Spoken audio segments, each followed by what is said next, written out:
Narito na ang ikalawang bahagi at huling bahagi ng akdang Nelson Mandela, Bayani ng Afrika. Isinalin sa Filipino ni Roselyn T. Salum. Magbasa, makinig, matuto at magsaya. Ako si Binibining Menya. Handa na ba kayo?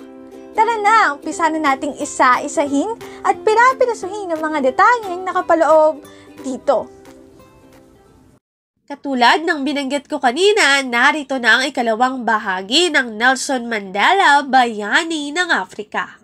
Pinasasalamatan din namin ang lahat ng bumubuo sa hukbong pansiguridad sa pagganap sa kanilang tungkulin na pangalagaan ng ating unang malayang eleksyon at ang transisyon sa demokrasya mula sa hukbong uhawsa na nag-aalangan pa ring makakita ng liwanag.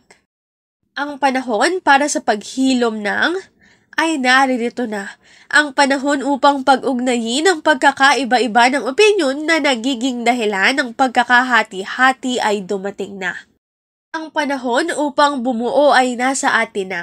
Sa wakas ay naabot na natin ang emansipasyon sa politika. Nangako tayong palalayain ang ating mamamayan sa kahirapan, kakulangan, pagdurusa, kasarian at iba pang diskriminasyon. Nagtagumpay tayo sa ating huling hakbang sa pagkakaroon ng kapayapaan.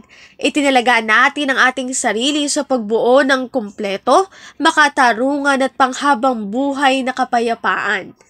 Tayo ay nagtagumpay na magtanim ng pag-asa sa milyong-milyong mamamayan. Pumasok tayo sa kasunduan na bubuo tayo ng lipunan kung saan ang lahat ng mamamayan ng Timog Afrika, itim man o puti ay maglalakad na walang takot sa kanilang mga puso, tiyak ang kanilang karapatan sa pagkakaroon ng dignidad, isang bansang may kapayapaang pansarili at pambansa. Bilang simbolo ng pagbabago sa ating bansa, ang bagong Interim Government of National Unity ay sa panahon ng biglaang pangangailangang bigyang pansin ang issue ng amnestiya ng mga taong kasalukuyang inaalay namin ang araw na ito sa lahat ng mga bayani ng bansang ito at sa iba pang bahagi ng mundo na nagsakripisyo at isinuko ang kanilang mga buhay upang tayo ay lumaya. Ang kanilang mga pangarap ay naging makatotohanan, kalayaan ang kanilang handog.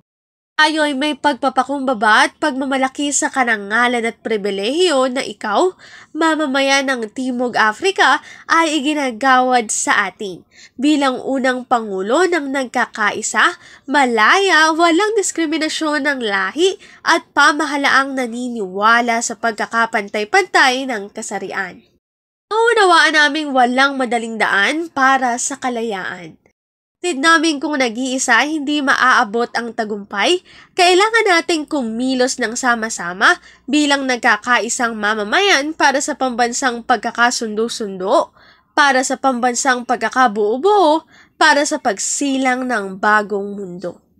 Magkaroon nawa ng katarungan para sa lahat, magkaroon nawa ng kapayapaan para sa lahat, magkaroon nawa ng hanap buhay, tinapay, tubig at asin para sa lahat.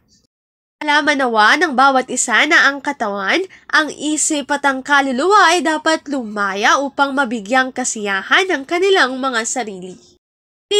Hindi na muling makararanas ang magandang lupaing ito ng kawalang katarungan at sakripisyo sa kawalang dignidad at kahalagahan ng pagiging katutubo sa mundo.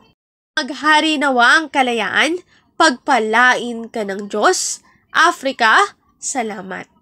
Narito ang aking sanggunian at kung interesado pa kayo na magbasa ay maaari niyong bisitahin ang website na ito. Nelson Mandela, Bayani ng Afrika.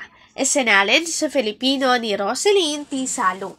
Dito na nagtatapos ang aking pagbabahagi. Sana ay marami kayong natutuhan. Muli, magbasa, makinig, matuto at magsaya. Ako si Binibining Menya. Paalam!